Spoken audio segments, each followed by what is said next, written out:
الحمد لله رب العالمين وصلى الله وسلم وبارك على نبينا محمد وعلى آله وأصحابه ومن تبعهم بإحسان إلى يوم الدين وسلم تسليما كثيرا أما بعد.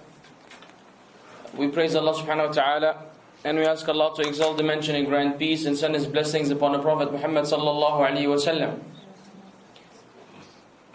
Do you guys remember what we discussed last time? Adam alayhi salam. Is he right or wrong? You sure? How long has it been? MashaAllah, you're counting the weeks. It's good. Can someone give us a summary? Just 1 minute, in 60 seconds. Who can tell us in 60 seconds what we discussed last or 2 weeks ago? Just a brief summary. Yes? Anyone? Yes, sir. We studied about Prophet Adam, he was the first man on earth, and we studied about Iblis, the devil. Okay, fair enough. Yes, we did discuss that. That's 6 seconds.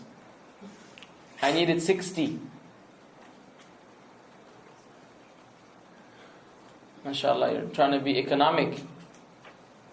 Saving, time and money. Anyone else? Who laughed like this? Why don't you give us an answer? Yes? Fine. Yes? Prophet Adam was the first man and prophet on earth.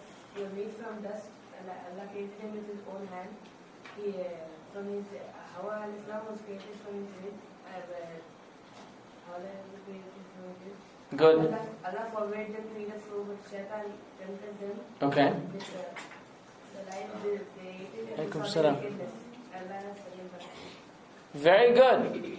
That was a little longer than the 6 seconds, but we will accept that. So we discussed Adam. And the story of Adam alayhi salatu salam should be something that everybody knows. I mean, you're a Muslim, right? Every person who is affiliated with something has to have knowledge about it. And as Muslims, you have to have knowledge about Islam. If you don't know about Islam, then you're a funny Muslim. Walaikum salam. Not funny that when you make jokes, people laugh. Not that kind of funny Muslim. You're a funny Muslim, meaning you're a weird Muslim. You got some problems. Your mind is on vacation. No ijaza, khuruj, awda. Yours is khuruj without awda. Okay, gone. Which is not good. You have to know your deen, right? So today, inshaAllah ta'ala, we'll be discussing the successor of Adam. Who? Idris. Wallah, you're getting into technicalities. He's saying Idris because there is an opinion among the scholars that Idris came, wa'alaikum salam, after Adam and before Nooh. But that is incorrect. Sorry, brother. What's going on here? Wa'alaikum salam, welcome, brother. Okay, guys, when someone walks in, it's none of our business. Okay? If we're going to look at every person who comes in and where they're going to sit down, then I'm going to be speaking to the fans and the walls and everybody else except you. Therefore, when someone walks in, just ignore it. Unless he looks like an alien, or he's bleeding to death, or he's screaming like a maniac, then we can stop the dars and see what's going on with this particular person. If he looks like a normal human being, just ignore him. Look at him once, khalas. Let him go do whatever he wants. And you focus on the class. Mashi? Mashi. So it's not Idris. Who's the successor of Adam? Who? Sheath. Iblis. Sheath? Who's Sheath? Wait, man. Walaikum salam, welcome. Wait, wait, man, I'm confused. Sit down, Habibi. Have a seat, inshallah. Who? Sheath? Sheath? Who's Sheath alayhi salam? They're inventing new prophets, man. Sheath? No, 3 people answered and now all of a sudden you're quiet. Huh? Now that I'm telling you to give me the answer, now you're quiet. Maybe I didn't hear you well. You know, write it on the board. Write it on, you know it in Arabic? You know it in Arabic? Or in English? Arabic? Tab, write it, Habibi. Maybe you're pronouncing it wrong. Write it, don't be scared. Get up, grab the red marker. I like red. Right there, yes. Yes, and let me see how that is.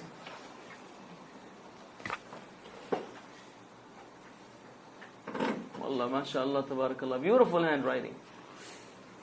Sheath? Do you know about that? Who's sheath, man? Huh? Urdu book? Allahu Akbar. Musibah.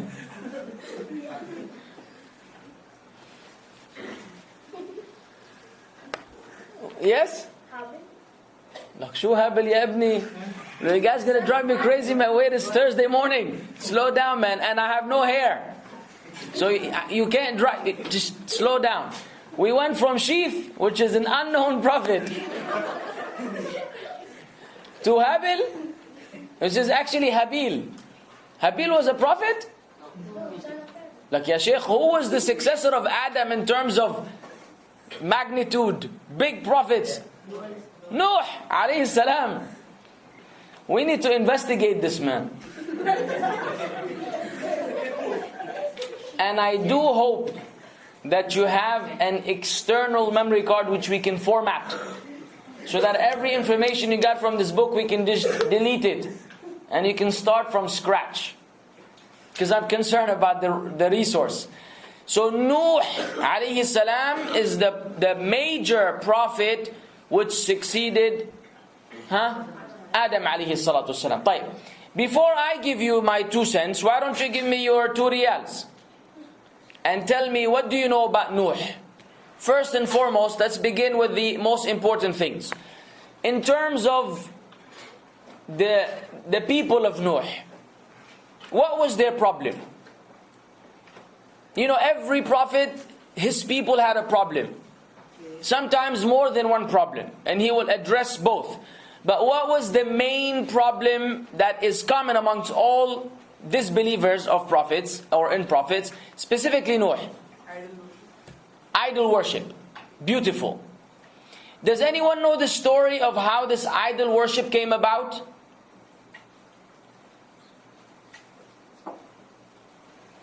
We have only 2 candidates here. Anyone knows? Yes, Akhi. When someone who had pious died, Satan came and said, I will make a photograph same like him, and you can see and worship him like that. Nice modern terminology. He will make a photograph.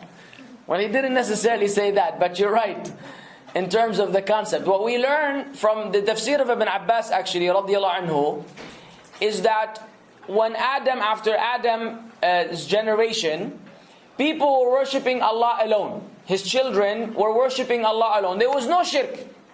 There was no shirk. It was only La ilaha illallah for some time.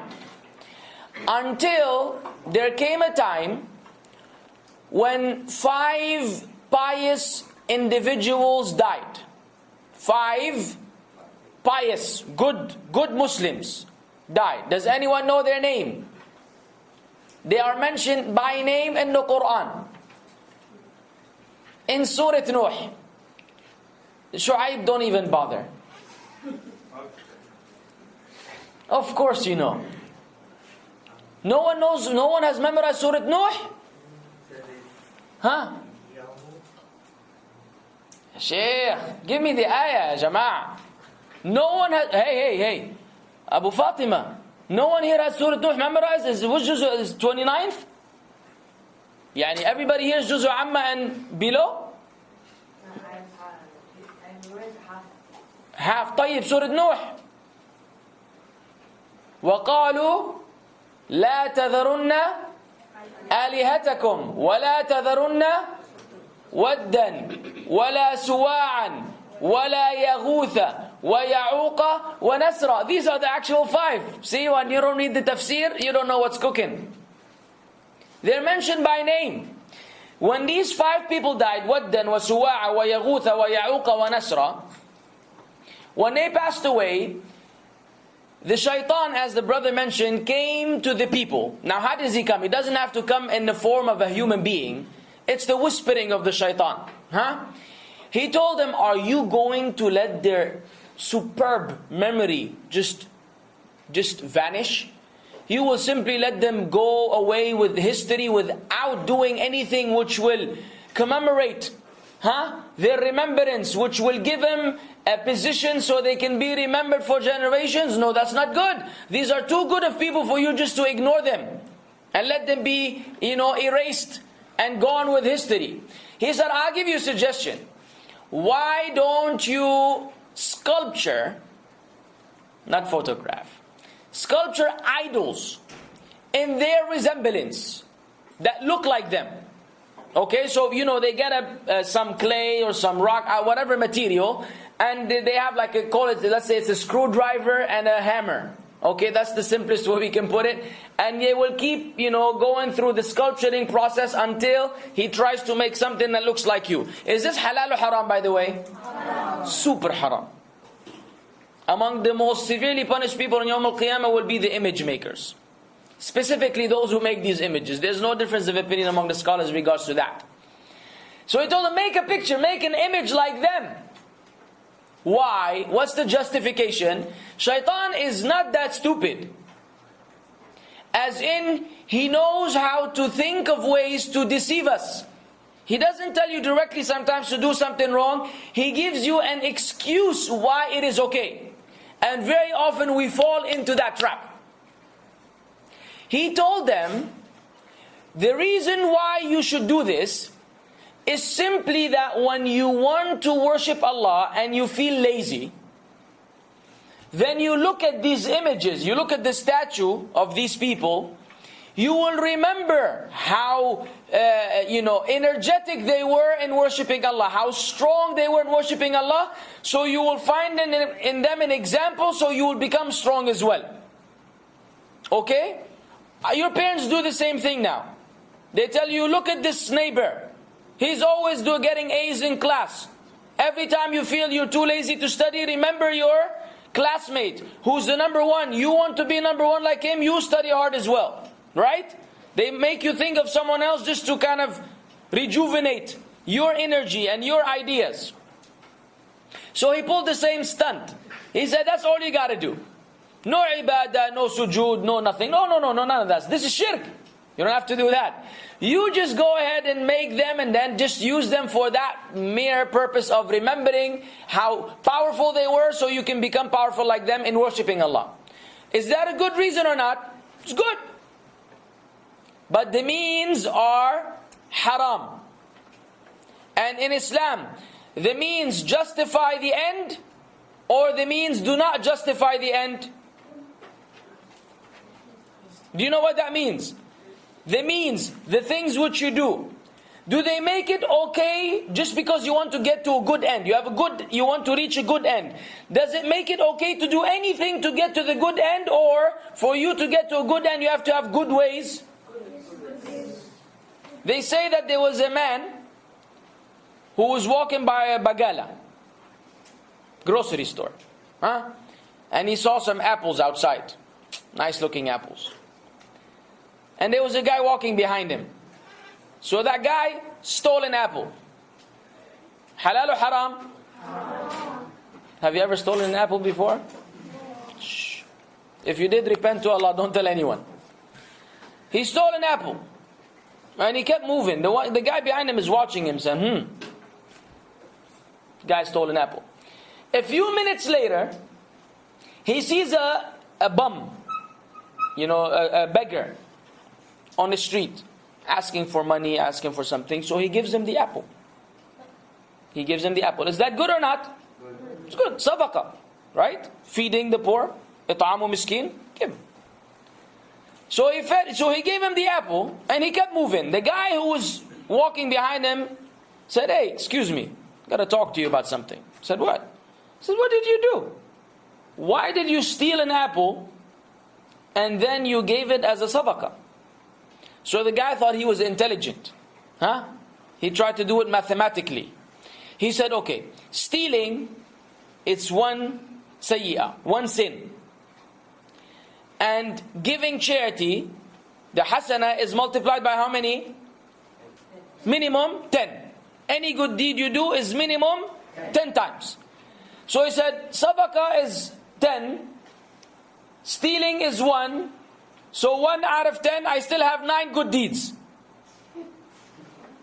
Did you get it? 1 sayyi'ah, 10 good deeds. That 1 sayyi'ah will take it out of the 10 good deeds, I still have 9. Therefore, it's okay what I did. I can steal and give sadaqah. Is that correct? No. What did the man tell him? He said, no. Inna Allaha tayyibun.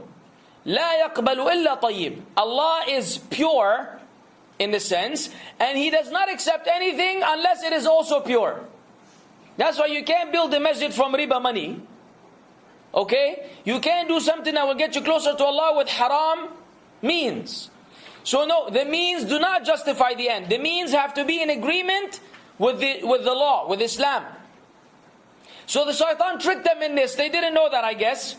And they said, it's okay, we can make these sculptures and we can make these idols. We're not going to worship them, but we want to use this for a good objective.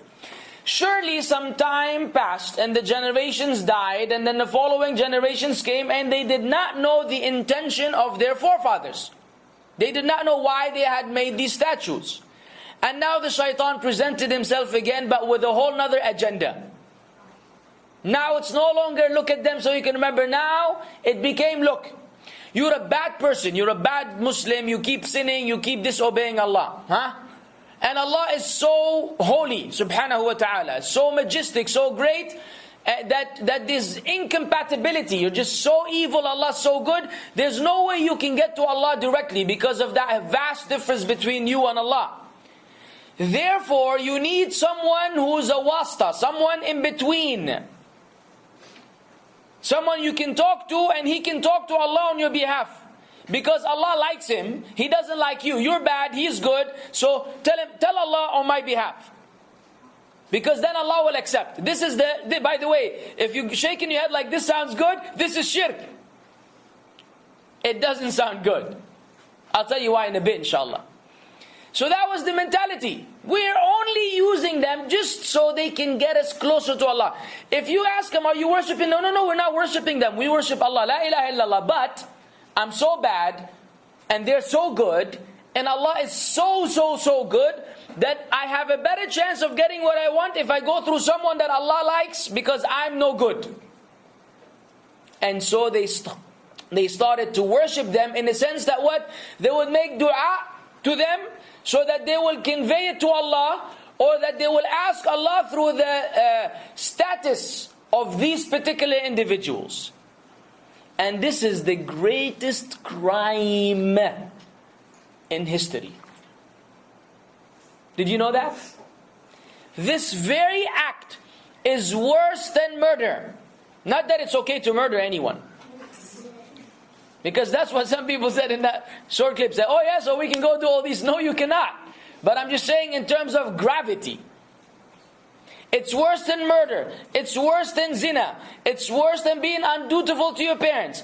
It's worse than every sin you can imagine. The worst sin in the world is that you do not go directly to Allah. That you try to find someone that will get your information to Allah on your behalf. That is the worst sin ever. And if someone were to commit this and die in this state without repenting to Allah, he will never, ever enter Jannah. And he will remain forever in Jahannam. You see how grave this is. This is why your aqeedah has to be very strong. This is the one area where there's no flexibility. You have to be solid.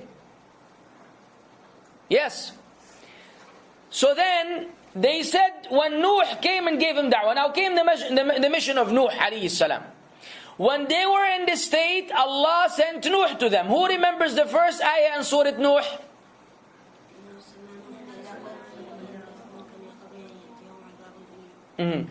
قال يا قوم إني لكم أن اعبدوا الله وأطيعون. So Allah said in the beginning of Surah Nooh, and of course you find the story of Nooh in many different surah in the Quran, Surah As-Saffat, other places as well. Surah Nooh is dedicated to Nooh alayhi salam. Allah sent Nooh to his people to warn them against the severe punishment. And he came to them and said, verily I'm a clear warner to you that you should u'budullah, you should worship Allah alone. وَاتَّقُوهُ, and have taqwa of Him, fear Him, by doing what He commanded, staying away from what He forbade, and obey me. They have to obey Nooh. The same way you have to obey Ibrahim, the same way the people of Musa had to obey Musa, and the people of Isa had to obey Isa, and the people of Muhammad sallallahu alaihi wasallam have to obey Muhammad sallallahu alaihi wasallam. That's part of our deen. In fact, that's the foundation of our deen. So even Nooh was telling the people, you have to obey me. And he gave him da'wah. Then what happened? قال رب إني دعوت قومي ليلا ونهارا. I called on them. I was giving them da'wah. I was giving them invitation. ليلا ونهارا, night and day. Is that a little bit of da'wah or a lot of da'wah? It's a lot. Night and day. ما في break. ما في take it easy. Night and day. قال رب إني دعوت قومي ليلا ونهارا فلم يزدهم دعائي. The more he will give him da'wah, the more they will go away. How many Muslims do we have today who behave in the same fashion? The more you try to bring him to Islam, the more he runs. The more you are worried about him, the less he cares. It's like reverse effect. Sadly. Just like the people of Nooh. فَلَمْ يَزِدْهُمْ دُعَائِ إِلَّا فرارا وإني كلما دعوتهم لتغفر لهم جعلوا أصابعهم في أذانهم واستغشوا ثيابهم وأصروا واستكبروا استكبارا. عجيب, amazing description. Yani if you just take some time to internalize or to just reflect on the description, it's very weird. It's a very scary reality of these people. The more he would give him da'wah, every time he gave him da'wah, they would put their fingers in their ears. What does that mean? They don't want to hear. Oh, don't talk to me about Islam. Sony PlayStation? Sure. Islam? No. Yeah. Your mother wants to tell you something about deen. Why? Listen to this, read this book. No. Don't talk about Islam. But let's go have a party. Let's go to the park. Let's go swimming. Huh? You're now, mashallah, strong and energy, ready to go. Read a book. I don't want to read the book. What's wrong with you, man? That's just a piece of paper, can't read it. But let's go play. Wallah? By yourself or with a bunch of people? No speaking during the class. You can only laugh at the jokes. Unless I ask you. Isn't it true? It's the same mentality. They put their fingers in their ears. Not only that. And they will cover their faces and their heads with their clothes. They don't want to see. They just want to block everything. وَأَصَرُّوا, and they were persistent. They insisted on not listening. وَاسْتَكْبَرُوا اسْتِكْبَارًا, they became very, very arrogant. Subhanallah. You see their behavior. Then of course the ayat continue. Until he continued to give him da'wah, then they did not listen. He told them to fear Allah and worship Him alone. They would not listen. Then Allah commanded him to build what? Ark. The ark. Or the ship. Use whatever word you want to use. Now, what happened after when he was building the ship? What would happen?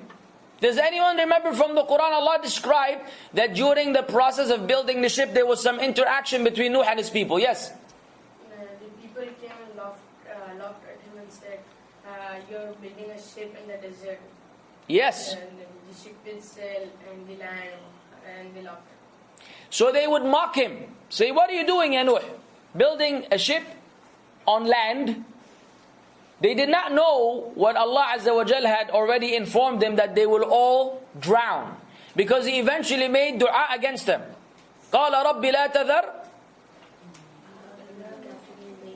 What does that mean? Don't even leave one kafir on earth. This is after how many years of da'wah? Who knows how many years Nooh gave da'wah? 950 years. Not 50 years. 950 years of da'wah, laylan wa nahara. When he knew from Allah that they will not believe, see, when it already reached him that they will not believe, then the command was given for the ark to be built, because Allah informed that they will all drown. That they shall all drown, except who? Nooh, his followers, and who else? Animals, who are better than the disbelievers. Yep. They were saved. And they remain on the boat, on the ship, and the kuffar were drowned. Because the animals do tasbih. The animals remember Allah. And the animals were created for our service, and they follow the objective of life. Now, how is it possible that a man can slaughter a cow? Have you ever thought of it? If the cow were to resist, who's stronger, a man or a cow? A cow. If it steps on you, you're done. If it sits on you, don't ask about it. Specifically if it sits from the backside. It's not the happiest day of your life. And you're not going to put it on Facebook. So a cow is big. But now a man, even a maybe 12-year-old child, can come and slaughter this cow. Or even a camel. Subhanallah. So they were created to be subdued. And they follow the objective of life. So they are better in this regard. So then the ark was built. And then what happened? Then what happened? What did Allah Azza wa Jal command the universe to do? Rain. Thunder. Flood. So the water came from everywhere. The water came from everywhere. The rain was falling from the rivers, from the oceans. Everything came together. And then Nooh alayhi salam and those few people who followed him, along with the animals, one of each, were on the ark. And then everybody else drowned. You all know the story of Nooh and his son. Did he believe or disbelieve? What happened with him? Who knows the story of Nooh? It's in the Quran with his son. I need new faces. Yes, Akhi. Nooh told his son that please accept Allah's command and come on the ship with us. He said that I don't believe in all, and I'll stay on the mountain top, so the flood won't reach over there and I'll be safe. So at that time suddenly the flood came from the back and he drowned. So قال يا بني اركب معنا. Said, my son, come ride with us. He said, I will go to a mountain. يعصمني من الماء. It will protect me from the water. He told him, there's no protector today against the command of Allah. And of course the waves came about, and then he could no longer see his son. Some of the scholars say this is from the mercy of Allah Azza wa Jal, that He made something come in between, so he did not see his son actually drowning. He just knew that he was already gone. And so Nooh's son alayhi salam, for Nooh's son did not believe. Did not believe. Which is what lesson? What lesson can you deduce from this? Yes? Parents are always right? Wrong. Are parents always right? No. No. Some parents don't let their if their children want to be good Muslims, some parents don't let them. Say, don't. You pray too much. Why you pray in the masjid? Pray at home. And if they have a beard, shave it. And if they say, no, go out with this lady first before you get married. There are some parents, a'udhu billah, they're not good. They're not always right. But they're usually right. Usually. They're not the same. Usually and always are both adverbs of frequency, but they don't mean the same thing. The evidence is Ibrahim's father. Was he always right? No, he was always wrong. And Ibrahim was always right. So, just so you will know. Now, I'm not saying this so you can go out and go to your parents and say, yeah. He said that you're not always right. And so they will smack you and throw you out the window. And then you come knocking on my door and say, brother, I told my parents what you said in the class and now I have no place to stay. No, you're not welcome. Because that's not what I'm saying. What I'm saying is that the fact is they're not always right. It does not mean you go tell them that, nor does it mean that you act upon that. But I'm just saying, in case they tell you to disobey Allah, they're not right. If they're telling you to do good things, then they're always right. In this fashion. So the lesson we learn is that you cannot guide the people whom you love. Doesn't Nooh love his son? Or didn't he love his son? Of course, it's his son. Didn't he want him to be guided? Yes, he did. Was he guided? No. It's the same thing with every prophet, including our Prophet Muhammad sallallahu alaihi wasallam, who really wanted his uncle Abu Talib to be a Muslim. But it didn't happen. And Allah said, إِنَّكَ لَا تَهْدِي مَنْ أَحْبَبْتَ وَلَكِنَّ اللَّهَ يَهْدِي مَنْ يَشَاءُ. You do not guide whoever you love. But it is Allah who guides whomever He wills. And Allah guides those who want guidance. So the lesson we learn is that there are some people that you really want them to be good Muslims, and no matter what you do, it will not happen.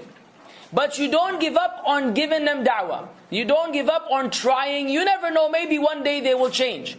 But what we want to learn is don't despair. Don't say, I told him 3 times, he didn't listen, khalas, I don't want to talk to him anymore. 3 times, Nooh, 950 years. After 3 times you give up. And you didn't even do it right. You didn't even convey the information right. So you need to slow down and work on it. So, Nooh was saved, and so those who believed with him, everybody else drowned. Now, when Allah Azza wa Jal causes the people to drown, they drown in water in this dunya. But as soon as they die, where are they going to? What are they going to be drowning in? Hellfire. They're going to be drowning in the hellfire. You see the punishment of Allah. Against who? The mushrikeen, the disbelievers, the kuffar.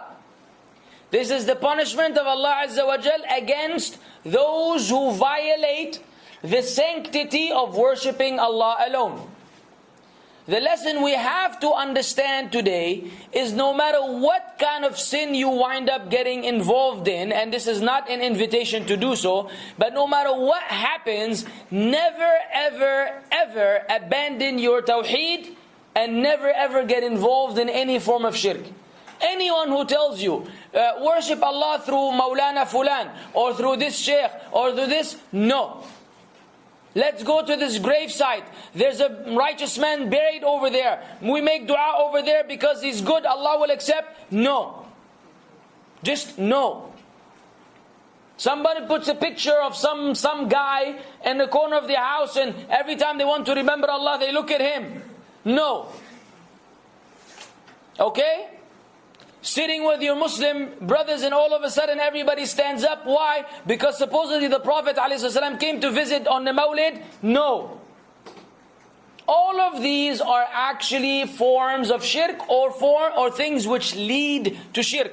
And this is the very thing which we do not want. And this is the core message of Nooh. Nooh was saved because of his tawheed, and his people were drowned because of their shirk. He was patient, he was perseverant, he continued to give him da'wah without feeling bored or tired, alayhi salam. He exerted himself in all possible ways, and this should be the attitude of every Muslim, which the Prophet Muhammad sallallahu alaihi wasallam exemplified, which he even lived up to these standards and higher than these standards. He walked all the way to Ta'if. He walked all the way to Ta'if to give him da'wah, and they threw the rocks at him alayhi salatu salam until he was bleeding and he fainted. And you know the story. When the angel of mountains came and said, do you want me just to smash them with the mountains? Do you want me to drop the mountains on them and just crush them? He said no. But I hope that Allah will bring from their loins people who worship Allah alone and associate none in worship with Him. So the Prophet ﷺ made the similar effort. We have become very lazy. We have become very lazy, sadly enough.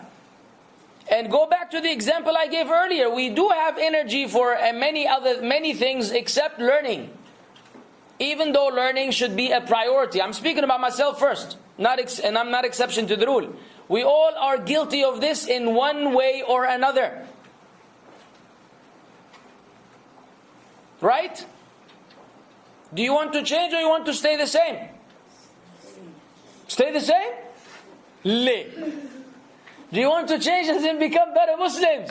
Or you want to stay the same? I want to stay the same. Jazakallah khair, brother. I like the old way, I was having a good time, relaxation. What you're saying is, no, we don't want to stay the same. We want to become better. But what happened afterwards? Does anybody know the continuation of the story? Nooh survived, people drowned. Then what? Did Allah speak to the earth and the heavens to stop raining, the skies to stop raining?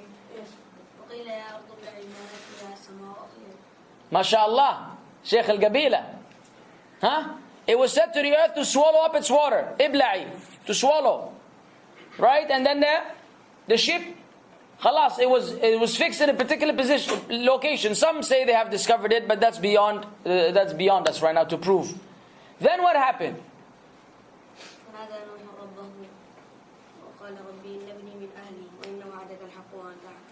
We're finished with that. When Nooh... Oh, you want to tell? Oh yeah, mashallah, tabarakah. That's actually a good point. Yes, we did discuss the issue of his son, but we did not discuss what happened afterwards, which is the ayah he quoted. Now, after Nooh's son drowned, and Nooh was saved, Nooh called on Allah. He said, oh Allah, because Allah had told him that He will save him and his ahl, his family. So Nooh said, oh Allah, my son is from my family, and your promise is the truth. And you are the most wise of all those who are wise. So what did Allah say to Nooh? قال يا نوح إنه ليس من أهلك إنه عمل غير صالح. Subhanallah al-Azim. Allah told Nooh, oh Nooh, he is not of your family. He is not of your family. He is a deed which is not righteous. Meaning he is a no good man. He is a kafir. So Allah denied the blood relation between Nooh and his son because of the difference in religion. You see how important the brotherhood of faith is over the brotherhood of blood. He is not of you. And then Allah warned Nooh to ask him of that which he has no knowledge of. And then Nooh automatically realized what he had done, and he sought forgiveness of Allah Azza wa Jal.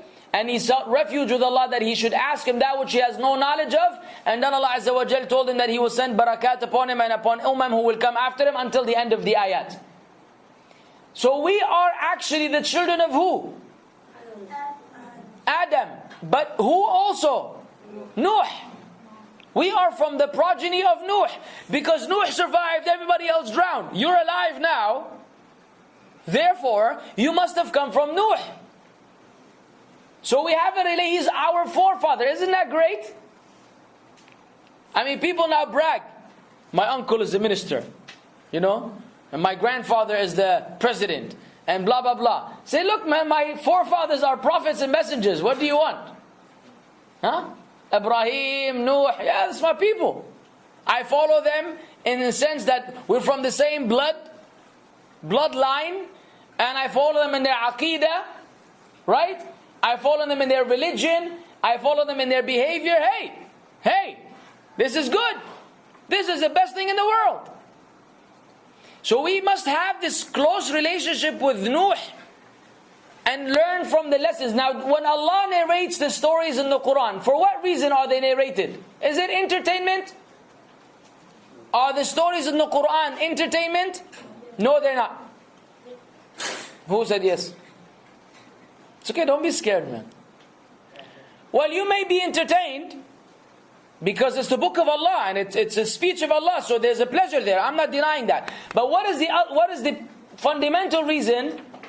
لَقَدْ كَانَ فِي قَصَصِهِمْ عِبْرَةٌ. There's a lesson in their stories. For the people of understanding though, for the people with a brain. Brainless people, they don't feel the same way. Brainful people will feel this way. Yes? How come Prophet Nooh lived 950 years? Beautiful question.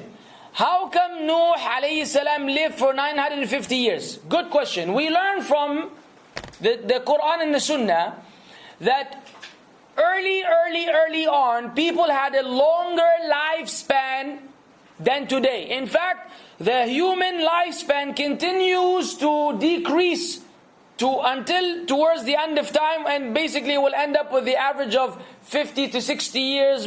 Few people will go beyond that. But before, people lived way longer. And we have many ahadith from the Prophet ﷺ about Adam and about Musa and other prophets that had a long lifespan. That's just the way. Their size were bigger. Who knows how tall was Adam? 60 cubits. Different narrations. He was huge, alayhi salam. He was huge. Now we have shrunk. Right? Look at me. Tiny little fella. Of course, Shu'aib is an exception to the rule. He's in a class of his own, mashallah, tabarakallah. But that's all lovely, The bigger, the more love. It's full of love, Zallah khair. So people shrunk, and their lifespan shrunk as well. So that's just the way of Allah. People lived longer before, and now, which makes it easier or more difficult. Let me ask you a question. If you had to study for your exam for 500 years, how would you feel? You're about to faint already. I'm about to faint on your behalf. 500 years for one exam? No! I don't want school. I don't want to study. I'll open a mechanic shop, change oil. Life is good. Make enough money to buy full and tamiz. Yeah? Make sure you invite me when you have all this accomplished and established. I like full and tamiz. People never thought that 10 riyals buys you five times full and tamiz. With 10 riyals, you can eat full and tamiz for 5 days. That's fantastic, man. Only in Saudi Arabia. Can't get this anywhere else. I don't know about Pakistan. But anyways, so how did we get here? Yes, 500 years of preparation. Is that good or bad? Yes, it's horrible. How about if you had to prepare for the exam for only 2 days? Manageable. 2 days of stress, 2 days of worry, but after 2 days you take the exam, khalas. So now Allah has made it so much easier for us. Our test in life is going to be somewhere between 0, let's say puberty, from 15 until 60, 75, if you live that long. Most people will wind up dying somewhere in between. Isn't that a short time span for you to pass the exam compared to 950 years? 950 years of being firm on the deen of Allah, practicing, worshipping, salah, siyam, zakah. Subhanallah, it's much more difficult. Now it has become much more simple. It's way simpler. And we still don't do the job. Illa man rahim Allah. So that means our test is easier. We should make more effort. Yes, sir? If you have more life, you can make more deeds. So, amount of the deeds you do. Yes. Now the hadith mentions actually that the best of people are those who live long, yet their deeds are good. And then the hadith says, and the worst of people are those who live long, but their deeds are bad. So it's actually a double-edged sword. Living long can be good for you, it could be bad for you, depending on how you behave. If you're a good Muslim, so that's more good deeds in your account. If you're a bad Muslim, that's more sins on your account. So that's why, when you make dua, may Allah elongate your life, or tal umrak, or as they say here, make sure that you say fit ta'ah. May Allah increase your lifespan in obedience, so that you can benefit from that. Got a few more minutes for questions? Sir? Yes, sir. Why they are not big like Adam Islam or Noah Islam? How would you fit in the car, man? You have a problem sitting in the car, even if it's a gym's. Because Allah decreed that people shrink. Why, you want to be big? Well, let me give you some good news. If you go to Jannah, you will be that big. The hadith mentions that those who enter Jannah will enter Jannah in the size of Adam alayhi salam. So you'll be big again. But don't worry, there's no problem in the actual real estate, or the distance, or the location, or everything over there is big, big, big. Even the leaf of a tree, you'll spend, Allah knows how many years just to walk under one leaf. One leaf. And a tree, it takes you 100 years walking or riding a horse to go under one tree, the shade of one tree.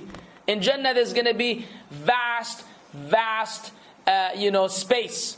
No one will be worried about their size, of not being able to fit in his castle. You'll go in comfortably, go out comfortably. But let's go to Jannah first. Any other questions? Yes, Chief. Yes, you were telling about the 500 years exam. Yes, how can we live for 500 years? You must be... Well, I'm not the one who decides, akhi, how long you have to study for the exams.